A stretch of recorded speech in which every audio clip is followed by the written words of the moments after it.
125-year-old home, a second season Aquascape ecosystem pond. There's so much going on when you look at it. This is a 1,000-gallon reservoir underneath all of this. So the hands I didn't actually sculpt, which I think is kind of cool. We really enjoy it. We use it all the time.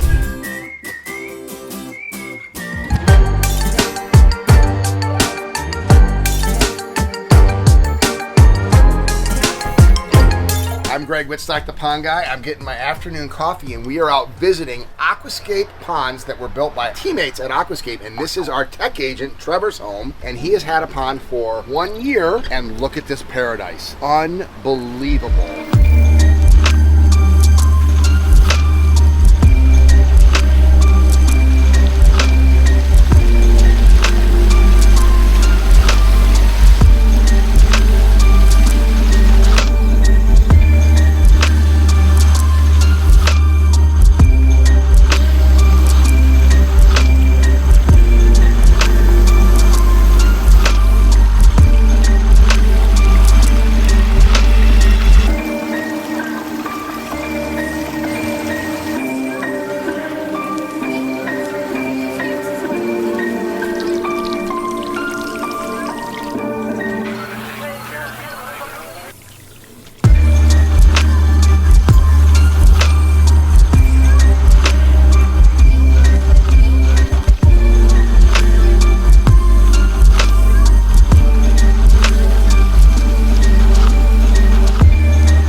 Trevor's been 1 year?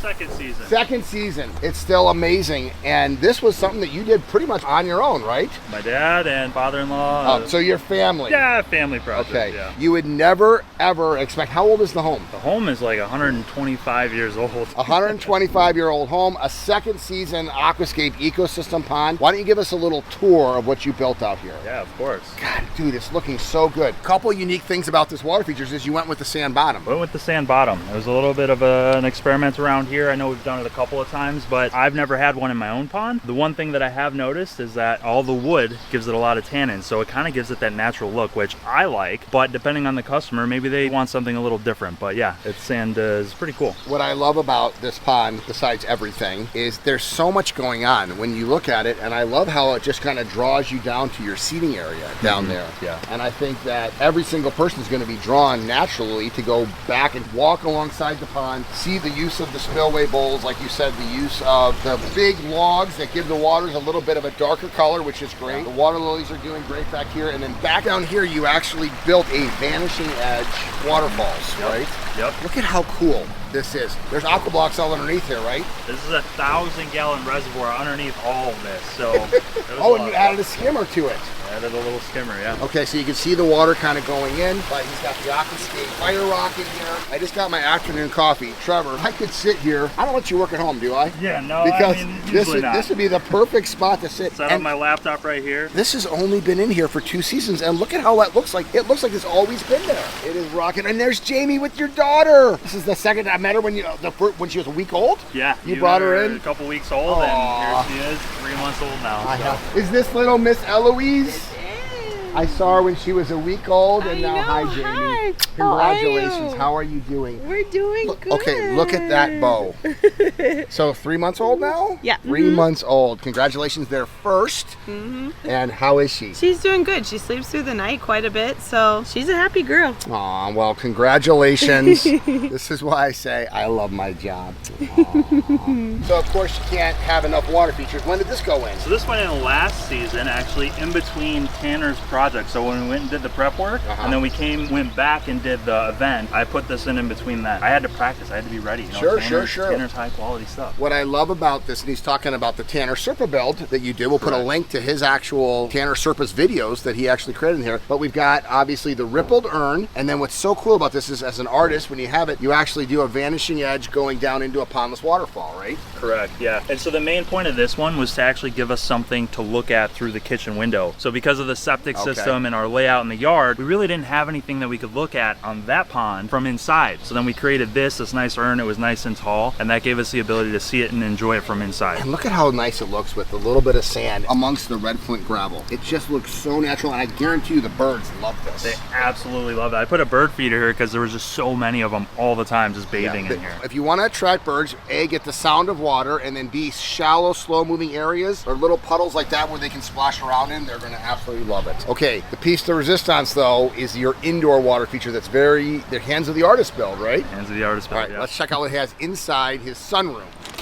Okay, so unique. In this little sunroom area, this was what we actually call our hands of the artist. So Trevor, who is an artist, as you can tell from the work, incorporated a little what our symbol is for the hands of the artist for Aquascape, that we have a bunch of guys that every year they get recognized by their peers. And what was the idea here with using the rebar and the concrete? I mean, this is recycled from something, I'm guessing. You didn't make this, did you? I made the whole thing. Okay. So it was actually a little art project, and actually one of the things that I love is taking inspiration from other artists out there, right? Yes. So the hands I didn't actually sculpt, which I think is kind of cool. I used somebody else's sculpture. The block was somebody else's idea, and I kind of incorporated water to it because that's what we do all the time. We mess with water, right? And so bringing those different things together, I think, was a really cool way to kind of signify those hands of the artist. And then look at the little fogger in here that really creates a cool element. So explain what this is. So I actually used two of our patio ponds, and the square ones actually. This one up here is a larger one, and then I flipped the small one upside down to create the stand for it. It gives it the perfect, I think, aesthetic as well as height to enjoy the feature from. Well, and I love the sound back here. Yeah, exactly. Like, we've spent more time in this room this year with this here than ever before, right? Jamie's mom with my daughter comes out here and hangs out, so it's very cool. All right, so here we are walking in from the backside of my water feature, and actually we're gonna start down where it ends in the sunken fire pit area. So we have this awesome fire rock that Jamie and I use all the time. We just turn it on and off with ease because it's propane. It's not an actual fire pit. There's Jamie and Eloise hanging out next to the waterfall. This is the final fall, so this is an awesome little area for us to hang out in because it's all sunken, so it acts as like a little amphitheater, so it really drowns out all of the road noise. And so these falls kind of are dramatic and intricate, and they kind of go, and then underneath all of this is a 1,000-gallon negative edge reservoir. So then following it up, we have a little mini waterfall there, kind of the secret falls, and then it has this pathway that leads through the entire feature. So you can see my dogs absolutely love this water feature. They're inside of it, they drink from it all the time. That's the awesome thing about a natural ecosystem water feature, is that it's natural. The dogs can drink from it with no problem. So the pathway continues over here, and then you kind of end up walking up to this waterfall, which is actually where the water feature starts. So that's the wetland filtration, and then there's also a spill bowl up top. From there, it kind of cascades down into the shallow little area where you can see the koi are swimming in, and all of this is different. The sand bottom, as well as all of the different block walled and retaining stone that we did in there, and then this natural little bridge that cantilevers,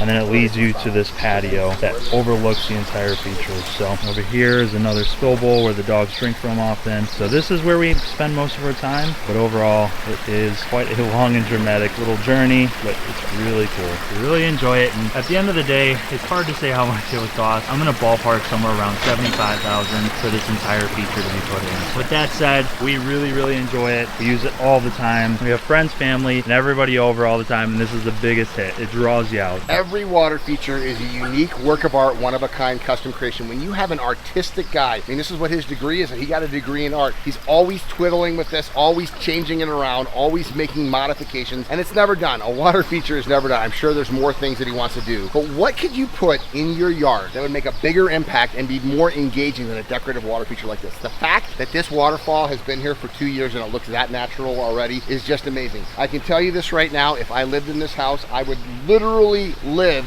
in these chairs down here because I love this vanishing edge. I love the sound. We're on a busy road. It's like a complete escape right in your own backyard. If you're interested in having an escape in your backyard, check out the link below to find a certified Aquascape contractor by you. I love my job.